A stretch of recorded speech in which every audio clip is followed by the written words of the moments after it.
You probably came to this video because you are dying to have a baby in your arms. I wish I could hug you. I wish I could send love through this to you so you just felt a little bit of comfort, because this is a hard journey. And I'm going to go over my journey and what has helped, my supplements that I'm taking, and also doctor prescribed medication, because both are so important. And a few of the foods that have really helped me along this journey. So stick with me, let's get into it.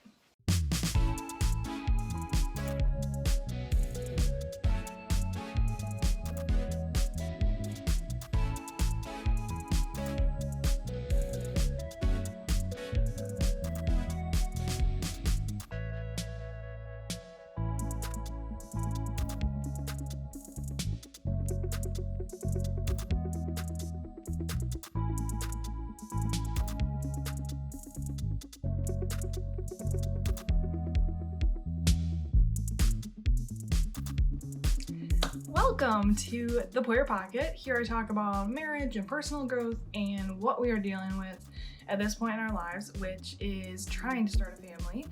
And I have PCOS, I used to call it PCOS, and apparently no one calls it that. PCOS. So it is a little bit harder to get pregnant because my cycles are irregular and I have to take medication to get myself to ovulate. So right now I am making a grapefruit, and I just thought I'd talk through what I'm taking and how the journey is going.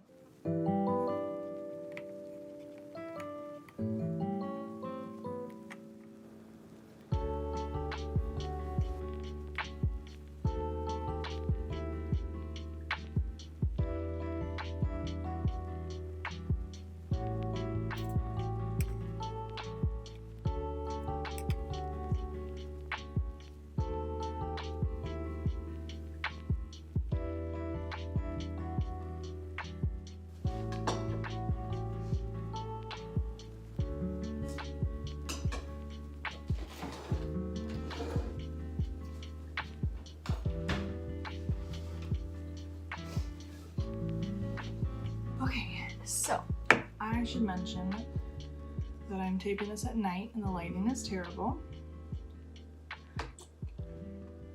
But the grapefruit is wonderful. It's a little bit better. I've been dealing with PCOS for a while now, but I have found some amazing tools that have really helped me in this stage of our lives. So I wanted to share those today. I should also mention, hi, my name is Mandy Poirier, and I'm married to Chris, and together we work from home and work on different jobs that we pick up, and somehow we survive, and it's awesome. One of the things that has really helped is grapefruit. When I am having grapefruit during my 7 to 20 something days of my cycle, because I chart, so if you haven't heard about charting, do your research. It is so helpful, but I'll talk about that in another time. If I have grapefruit, my cervical mucus, which is also something that you can chart, and I will talk about that at some point as well, is so helpful for figuring out when exactly you're ovulating. And grapefruit makes it so much easier. Okay, time to cut up the next one. Go with me to the kitchen.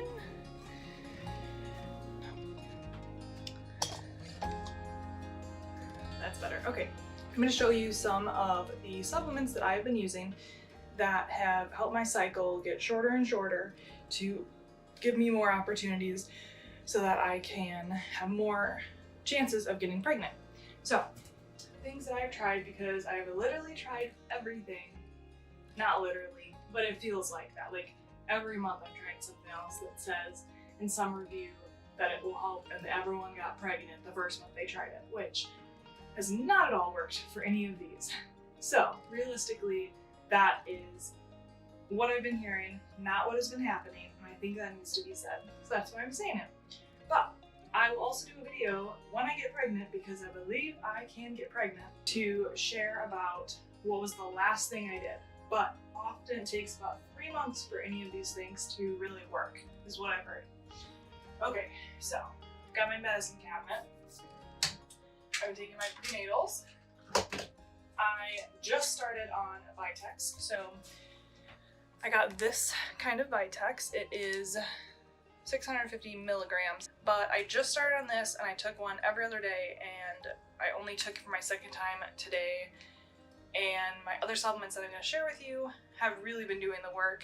This, I just thought, let's throw it in, let's try it, because that's where I'm at. You gotta take vitamin D. This is a huge one. All the videos mention it, and it doesn't really hurt you. So definitely during the winter, I take this anyway because mental health is real rough in the winter here in the Midwest. I am on Metformin. So I was prescribed Metformin a few years ago when I wasn't trying to conceive, but just trying to get my cycle, because I charted it to avoid pregnancy, and we weren't seeing that I was ovulating. I was having double peaks, which are so frustrating and make your period or your whole cycle extremely long. It's something. So Metformin I liked, and then I went to a specialist for pelvic endometriosis stuff. They didn't say I had endometriosis because they didn't want to do a surgery on me at that point to find out, because that's the only way to find out. So I have been taking Metformin on and off. I stopped taking it when they told me to get on birth control, which I know that's kind of a tricky topic, but it is what works for my PCOS, and so far just one of the things I've tried. And I don't love it, but I don't hate it. It helps, and I feel, my husband and I just feel better with me taking it. So that is where we're at. Of course, there'll be updates on that because I've got a little health nut, nutritional mindset because I'm crazy. We all have our things. So I'm back on Metformin. When I first took it, it did cause a lot of stomach issues, and that was because my doctor wanted me to keep upping it. So you can take 1 to 3, I think, of the tablets, and they are 500 milligrams each, I believe. My doctor this time prescribed only 1 and didn't say to keep upping it. So I guess we're just gonna see how it works, but I may up it, I may not. I love that it's not messing with my stomach right now, and I think that could be why she prescribed it. Okay, so we got Metformin. All right. The next two that I learned about are flaxseed oil and evening primrose oil. So evening primrose oil really helps with balancing out your cycle, and that did show to be true. And I'll talk more about what really helped. This one did help, and I would definitely continue taking it just because it does seem like a really positive one. Flaxseed oil, I can't tell if it's helping at all. So the thing is, you want to take both. So on, let's say your cycle is normal, 28 days. So you take this one 1 through 14. So basically, until you ovulate, you're taking this one because it causes slight cramping. It's not really even that noticeable, but you don't want to take it when you're trying to get pregnant after you've ovulated. So I stopped this one once I feel like I'm getting close to ovulation. And sometimes I get that wrong, but I don't want to risk it. So I stopped this one near ovulation, usually on the day of, but sometimes a few days before because it's hard to spot when I'm ovulating. So flaxseed oil, you take the rest of the cycle. So that way you're still getting your omega-3s, which are really important if you have PCOS. One of the absolute goofier ones that I tried was Maca root powder, and you can watch other videos about this. I did a lot of watching videos and trying to do some research. And it's an adaptogen, so it helps you combat stress and fatigue. You can blend it in smoothies. I found it messed with anything that I put it with. Even water, it was disgusting. And it's strong, but I was willing to try anything. I tried the Maca root powder. I would rather take that in capsule, and then I think I would be fine. I used to take ashwagandha, way better. I feel like ashwagandha worked. Maca, I don't think I took it consistently enough. It didn't automatically work. So it might be that this blend wasn't for me, and ashwagandha is a better adaptogen for me personally. So yeah, you can learn about maca root. It's one of your options. It's good for you. So You just don't want to take this one if you find out you're pregnant for sure. So that's what kind of scared me about it, which is how it is with supplements and like in general. But this one like really specifically said it was not good. So birth defects and just chemical stuff, harm for reproduction stuff. So I don't like that. I would rather not take something that sounds so seriously like this and doesn't really work. So I should mention that I did try that one for a month to 2 months and I just didn't stick with it. So I figured I'll just move on. This one's a huge one, definitely on like my top 3 maybe, inositol. So this is myo-inositol. It just says inositol, but on there, you know, right there, it does say myo-inositol. So this one, I really did notice a difference in my cycle. It immediately started helping shorten my cycle. It helps support healthy membrane function. It seemed to help with like balancing the sugars in my body, and it says that it is a member of the B complex family. It helps with your brain and central nervous system, and that is like the important role of communicating the neurotransmitter. I was in so many science classes, I should be able to say this. Neurotransmitter signaling. So it's critical for the proper action of insulin, lipid metabolism, and for the maintenance of cellular calcium balance. So the big part there is insulin, of course, for PCOS. Very good. I feel like there's more because I take so many. Oh, there's one more, but I have it in the other room. So magnesium. My doctor prescribed this one with Metformin back in the day, and she was a really good doctor. Now I am okay about my doctor, but I definitely trusted this doctor, and the magnesium for sure has helped. And I was prescribed to take like 600. I don't think I take that much now. I take like 400, 500. 600 probably would be even better for me, but it's what your doctor prescribes for you. But you can start with grabbing this off of Amazon. We get it every 3 months or so. My husband and I both take it because it really helps with that like twitchiness. Like I'll get eye twitches, my hands get kind of shaky because we're really into caffeine, and I'm trying to go only decaf, which is somewhat working. But the magnesium is huge. I think just especially for women. It doesn't make me sleepy. It just makes me more balanced, not so heart racy. And you want to get the chelated. That was what my doctor said. So hopefully your doctor mentions that. You can ask them about that. The word chelated, CHELATED. So that helps with absorption. And the final one that I've been using for about, I believe this is only my 2nd month, is progesterone oral pills. I take the progesterone after I have ovulated, and usually you need about 3 days to confirm that if you are charting with a basal body temperature thermometer thing. And I'll talk about that in another video. Hopefully I'll be able to link to it here, so that way I can help you guys understand more of that. But do your own research on these different words that I'm throwing out, because there's plenty of videos already out there if you don't see mine pop up for how it helped me. So you wait about 3 days. There's specifics there that I'm just not going to get into. And then you confirm your ovulation. Then I start taking my progesterone, and I have it for 10 days that cycle, and then I stop. And so far, that has helped so much, I think. It can make you more drowsy, so you have to take it at nighttime, and that's totally fine.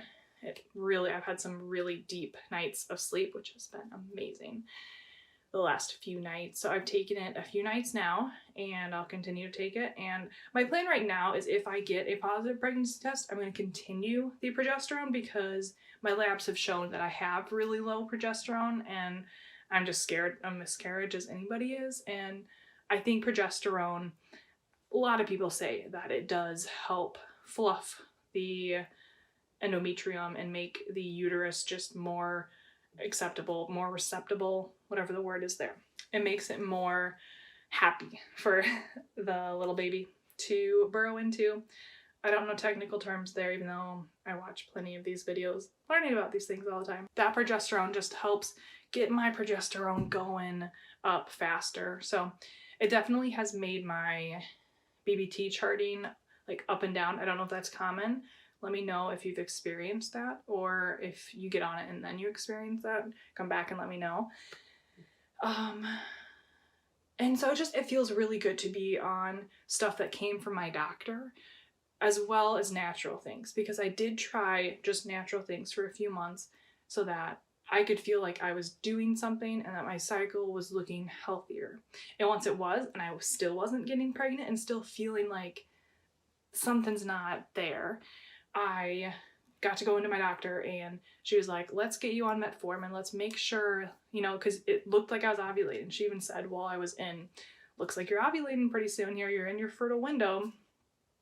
So she was happy with how it looked. So definitely evening primrose oil, magnesium, inositol, that one's huge. Those ones really did regulate my cycle and help me ovulate. But there still felt like something was just not right for me.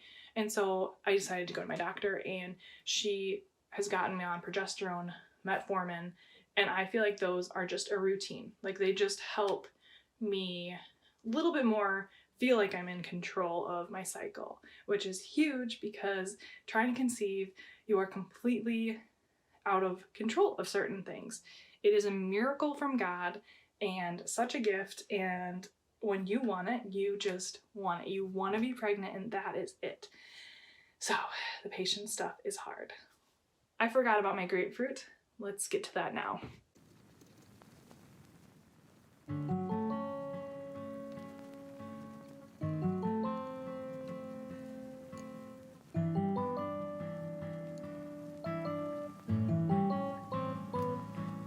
Now I need to do some dishes though.